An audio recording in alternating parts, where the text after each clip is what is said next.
and there is a notion, particularly when you look into senior citizens' homes or hospice cares and things like that, palliative care systems, where they say, where one of the rules is, do not do anything for them that they can do for themselves. Right. Right. To help them to remain, to help them remain as independent and functional and as much a part of their care as they can. But now you guys have spawned another question for me. Okay. Because we just briefly discussed the frustration that the individual deals with, right? Yeah. But now in your two cases, you guys are both married. What kind of stress does this put on your marital relationship, caring for aging parents? That's a great point. That's where I was going when I was going to ask Adam about when he was talking about him and his brothers had to come together and knowing that his mom had a spouse at home too, right? And so when they age but I'll bring it back to what you just asked. It depends on the relationship, because there are some spouses that don't let you in.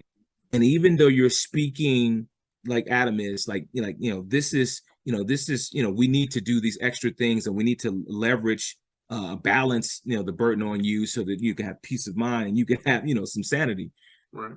There's that mindset of, this is my mom and I'm going to do all that I can, and regardless of, and sometimes your sound advice is taken derogatory. It's taken as negative, and you don't know my family like I do, right? And so you have to deal with, you almost have to be there and be on the side at the same time. Like, just wait back, like, okay, I'm here to help, and anytime you need me, but at the same time, I'm neutral as possible so that I don't add to the escalation of mental stress, right? And it's a balancing act sometimes, because sometimes you're going to get it or get certain things thrown at you just because of the day that they've had with the, with the child, no different with an adult child, in terms of caretaking. So that, I think as a spouse, when you see your spouse having to take care of their aging parents, it's our responsibility to say to them, look, baby, honey, I see you doing this work. You come and you go and you work your 7.5, 8-hour job, and you come home and you cook dinner and you're taking care of the kids, and now you got to go take care of your mom. At some point in time, you're going to have to take a break. We need to get some of this off of you before it completely breaks you down and burns you out. As a husband, that's my responsibility. And I'm so serious about this. If I have to put the kibosh on a couple of things, that's what I'm gonna do. I will be your villain. I will be the bad guy until things even out. Because again, I can't stand here and watch you wear yourself out working in terms of doing what you're doing, and all the while you're neglecting yourself in order to do the job that, if you continue to neglect yourself, you won't be able to do, because you're not taking care of yourself the way that you ought to. I'm not going to be a bystander and watch you do that. I'm just not going to do that. Okay. I'm going to speak up. I'm going to say what I need to say, and you're going to listen.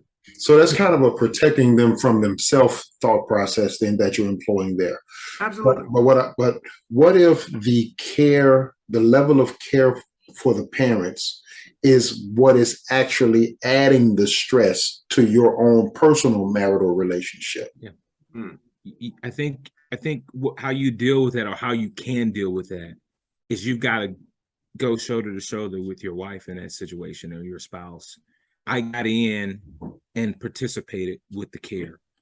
Every moment I had despair, and you guys knew before coming to church, I'm going over there checking on my in-laws and then shopping for them, picking up groceries, wherever I could balance the load for my wife. And it wasn't always easy because I was working 2 jobs at the time. Right. But the point is that we got into a routine. I think that's what Pastor Adam is saying, is that we got into a routine, and wherever I could help, I was there. And it didn't slow down all of the frustration, because she had to still deal with my. I think the situation is going to have the level of it regardless of what. Yeah, it is. You can't completely eliminate.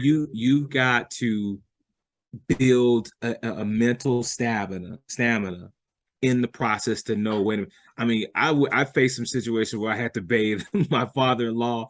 And we met him a few times where he had fallen, and he went through a lot of stuff, and we have to bathe him and clean him up and get him right, and take care of him, and it was one of those things where you treat that they need to know, or your spouse needs to know, that you care about their care just as much as she does, right? And you think that that that's not will, always.